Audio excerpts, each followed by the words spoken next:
and how were you able to sort of then finally pull the trigger and get going with your FE electrical prep? Yeah, I think it was a lack. I think it was both a lack of motivation and yeah, I think that was probably most of it. I think I had a pretty good plan. I had a nice timeline for myself on when I was going to cover what topic, but I kind of just ran. I didn't have the right resources. I think I was doing self study I was using some books that some other coworkers had given me. Do you recommend taking shorter break, longer break, or it was just about right for you?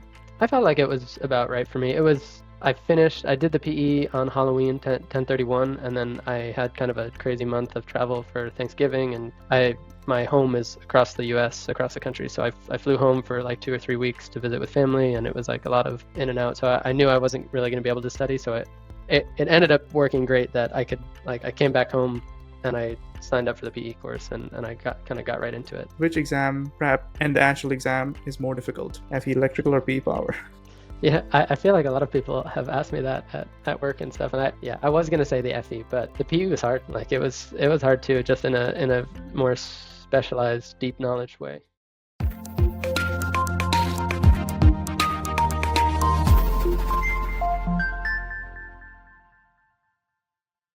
Hello, Sam.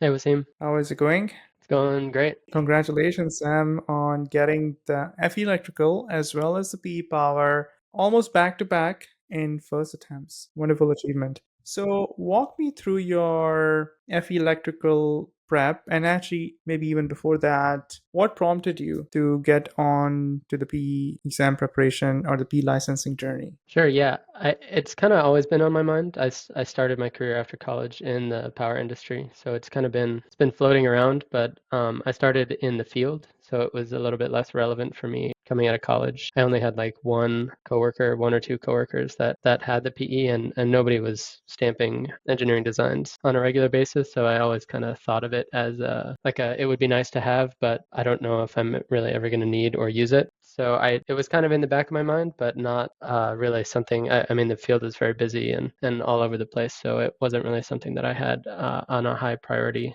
list. And then as I got a little bit further in my career and a little bit more, my mind, I guess, my perspective opened to the possibilities career-wise moving forward. It kind of felt like I was going to need it eventually. So I started studying, I think, twice before. I started once during COVID and then another like a year later, something like that. Both times were like I studied for like a month and then I kind of doing self study and then I kind of gave up. One thing happened or another. I got a puppy, that kind of thing. So then, yeah, later on, I kind of always told myself that once I got an office job, I would do it. And then, yeah, a couple of years ago, I moved into a consulting role doing substation design. And I was like, if I'm ever going to do it, it's going to have to be now. So I finally picked it up and stuck with it. That's great. When did you graduate, Sam? 2016, December of 2016. So you have been more or less out of school for almost 10 years, 9 to 10 years, right? Almost 10 years. Yep. And your initial role was field heavy, so you were on the field. And yeah, you were working in that capacity, the P licenses typically doesn't even come up. A lot of troubleshooting, maintenance, installation, commissioning, I'm assuming, right? But I'm sure that in the hindsight, the knowledge that you picked up with hands-on experience comes in pretty handy, even with the design work that you're doing right now, and also in terms of the P exam preparation. Because in the program, as you remember, the very first section is measurement instrumentation. We go into the depth of CTs and burden calculations, and at the tail end we come across protection, and then some of the folks who don't have a lot of experience, hands-on experience, they are not able to distinguish between plug setting multiplier and the relay pickup and all the fine terminology, which is kind of second nature if you have hands-on experience with equipment and whatnot. So you start and stop with FE electrical around COVID. What did you attribute it to? Was it lack of planning? Was it lack of motivation, lack of clarity as to what you had to do? And how were you able to sort of then finally pull the trigger and get going with your FE electrical prep? Yeah, I think it was a lack. I think it was both a lack of motivation and yeah, I think that was probably most of it. I think I had a pretty good plan. I had a nice timeline for myself on when I was going to cover what topic, and but I kind of just ran. I didn't have the right resources. I think I was doing self study, and I was using some books that some other coworkers had given me, and it was kind of a slog. I didn't have enough organized resources where I felt like I knew I was on the right track every day, and that's when I finally did make the step and commit, that's why I ended up getting the signing up for your course, because I knew after that attempt that I needed some structure and some kind of just like I wanted to not have to think about what I was going to study for day after day. Like I wanted to know that I was on the right path and to just be able to pick up where I left off and continue on. Right. And how did you come across my program initially for FE Electrical? I think it was Reddit. Okay, right. And once you signed up for the program, you used the on demand or the on demand plus live training? I used the on-demand plus live, but I never really actually showed up to the live. I was always kind of a week or two behind. So I actually watched all of the live training content. I was just never in the live sessions as they were happening. Right. And you got it done. Ended up that way because of some like vacation schedules and stuff like Yeah, I mean, that's perfectly fine. And about one third of my students, they basically watch the live classes in the recorded or on demand format just because of the schedule and other commitments. But you got it done in the first attempt, right? Yep, Yeah, first attempt with the program.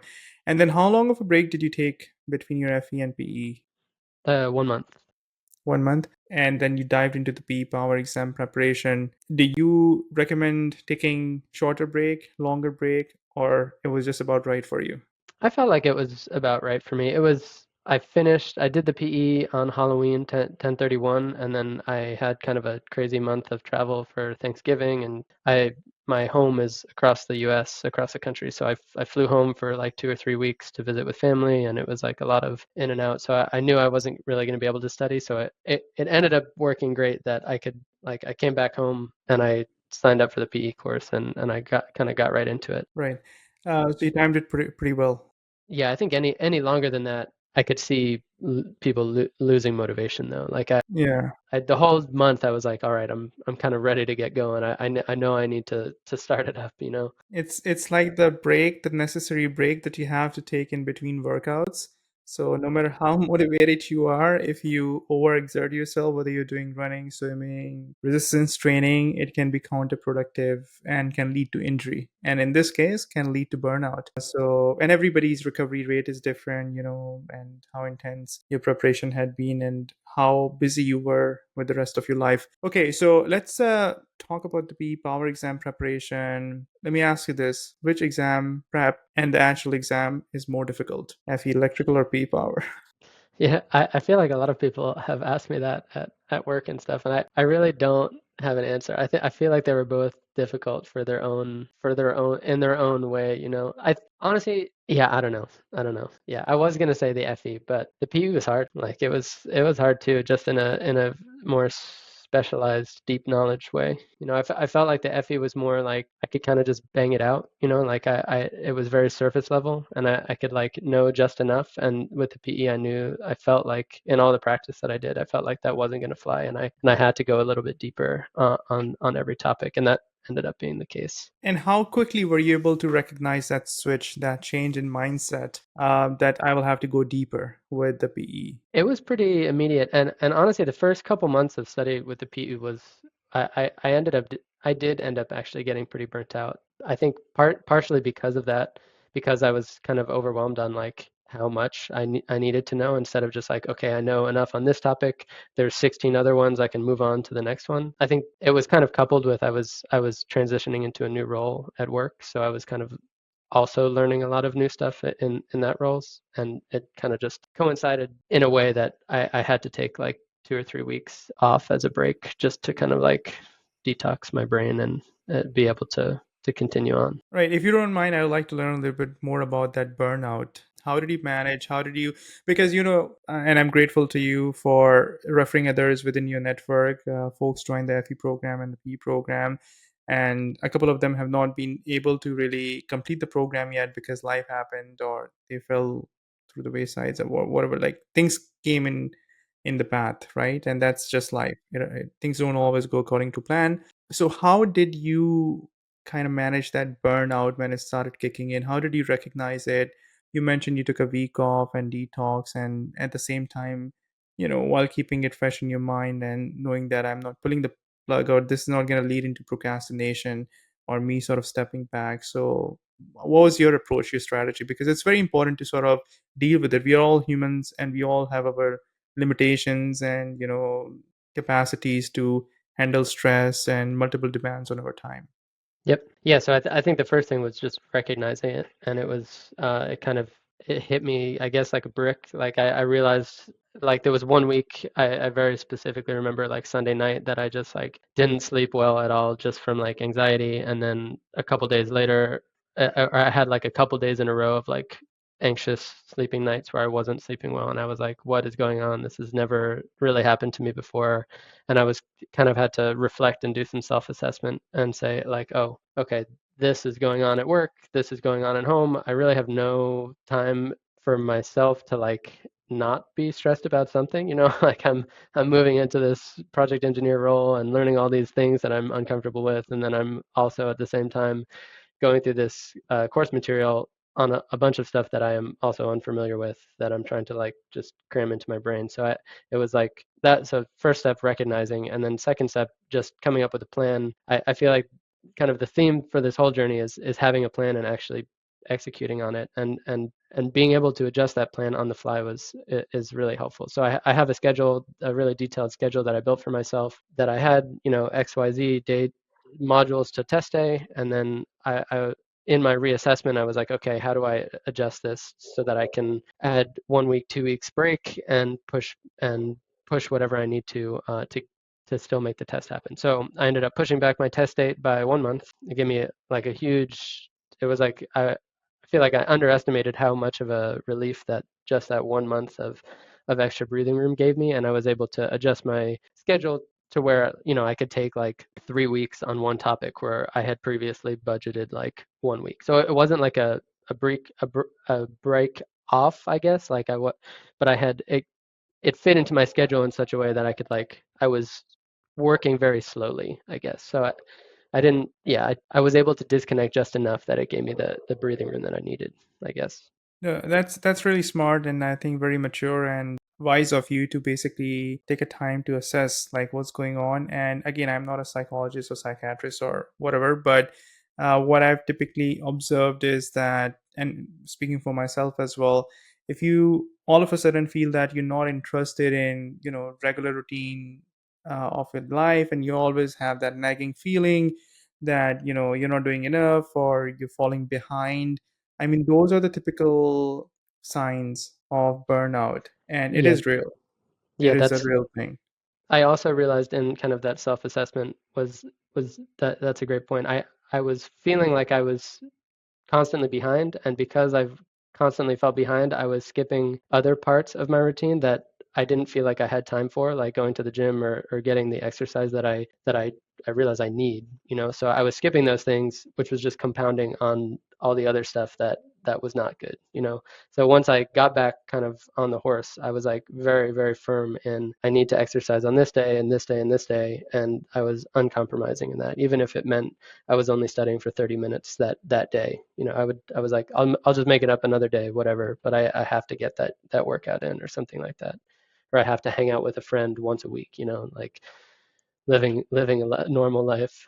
Exactly. The fact of the matter is that if this exam or these exams were only a 2 day, a weekend, a 2 week, or maybe a month long undertaking, yeah, you can bulldoze through it. But lately, what I've been hearing from students who have been really managing the burnout and the stress around the exam fairly well are the ones who are able to carry on with their routine more or less in a similar fashion. So, obviously, some sacrifices will have to be made.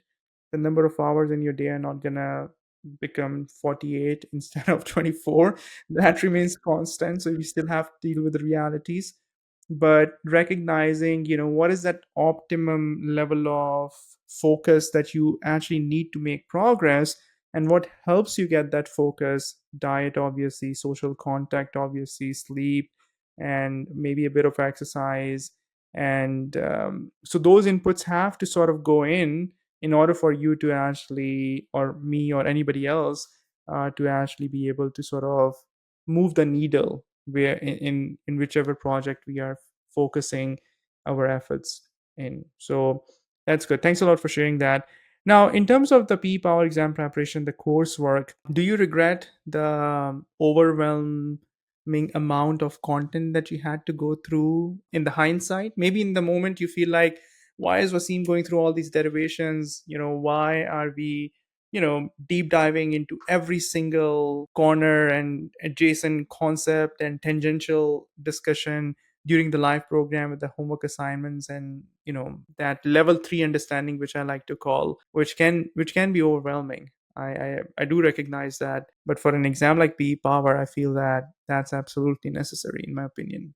Yeah, no, definitely don't regret any of that. I feel like it's all necessary. I mean, even if my thing was, even if it didn't all stick, just being exposed to it in the first place is, and being able to know where to go back to it once you see a question, or once you get into the reps of practice exams and diving deeper, that's hugely beneficial. Just knowing where to find the answer, knowing where to reference the material, or knowing what you need to go back and rewatch. So definitely no regrets. And I think that learning mindset, for anybody who's watching this far, this interview, and you guys are still finding it interesting, the learning mindset is very important, because what Sam is referring to is that, okay, even if it doesn't apply to the exam prep, or if nothing gets tested on a concept that we are exploring and learning in detail, just the fact that you're being exposed to it, right? And I think you used the word, I remember when you told me that you passed the exam.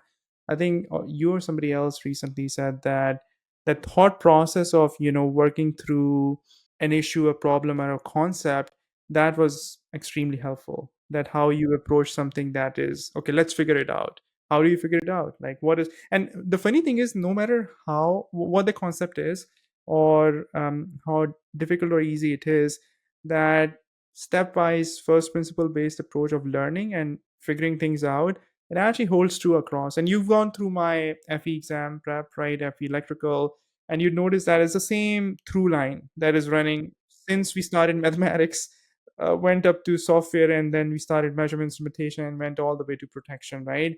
That logical approach, I think, is still constant, and that's my way of learning and teaching. But I find it that it holds itself up really nicely across the board.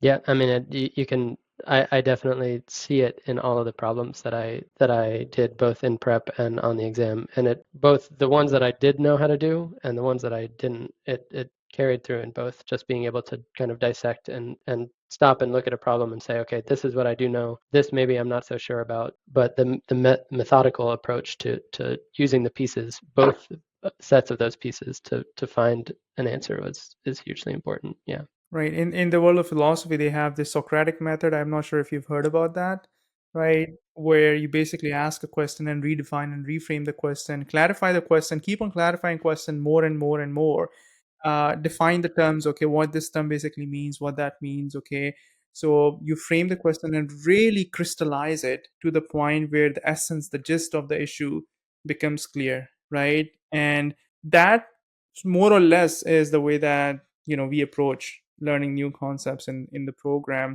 where we start with terminology. Remember, in lightning protection, in lighting, in elimination, reliability, right, demand calculations, energy management, these are the 4 or 5 topics that are really heavy in terms of terminology. If you don't have a good understanding of even codes and standards, right, grounding versus bonding, the amount of time that we actually ended up spending learning grounding versus bonding, right?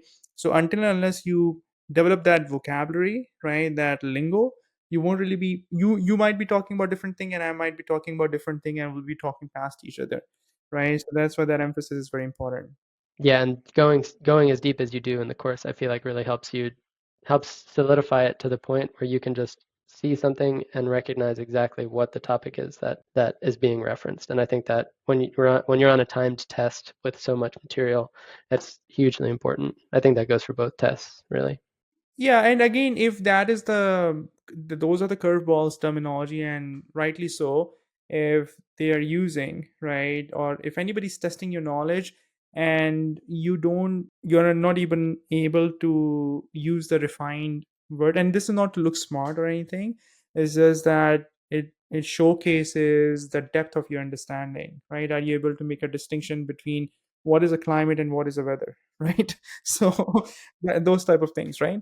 Really appreciate, Sam, you taking time for this interview. I can carry on for another 20 minutes, but I want to be respectful of your time, so thanks a lot. One last question I'm going to ask you is that outside of exam preparation, when you look back, especially with the PE Power exam prep, what are the top two or three aha moments that you had while working through the course content where you're like, oh, now I understand what this really meant, or how this basically fits into the grand scheme of things? Hmm.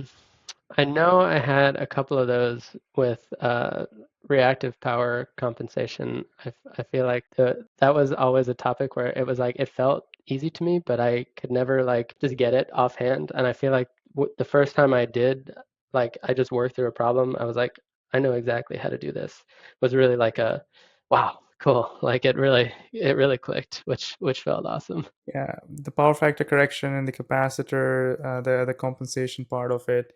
And what else? One more. I think, let's see, maybe something, I mean, it probably has to be something with, oh yeah, probably with power system, with fault analysis too. I, I I was going to say remember, that.